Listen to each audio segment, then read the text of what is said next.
اليوم صارت لي سالفة على نفس هذا الموضوع، وينطبق على هذه السالفة المثل اللي يقول شر البلية ما يضحك. بعيد الشر عنكم، اليوم وديت ولدي مستوصف المنطقة عنده التهاب بالإذن، عطوا مسكن وصرفوا له هذا الدواء. يا أبو علي هذا الدواء مو موجود في مستشفيات الحكومة، تقدر تشتريه من برا؟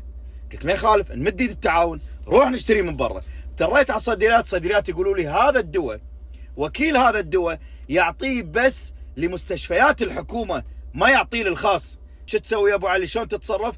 تهز شتوفك وتروح مستشفى مبارك. مستشفى مبارك اللي المفروض تقلبونه اجار يومي افضل مليون مرة من انه يكون مستشفى يدير باله على صحة الناس. رحت حق الخوات بالصيدلية، عندكم هذا الدواء؟ قالوا لي هذا مقطوع من زمان. طيب شنو الحل؟ شنو الحل اللي يطري على بالك حزتها؟ بما انك في مستشفى مبارك، تدخل على الدكتور في مستشفى مبارك ويسجل لك بديل لهذا الدواء اللي مو موجود. وفعلا هذا اللي صار، اخذت ورقه من الاستقبال ودخلت على الدكتور في مستشفى مبارك، سجل لي هذا الدواء البديل. رحت عند البنات الله يعطيهم العافيه بالصيدليه، قالوا لي هذا هو نفسه هذا يا دكتور يا محترم يا متعلم يا بتاع المدارس، هذا هو نفسه هذا.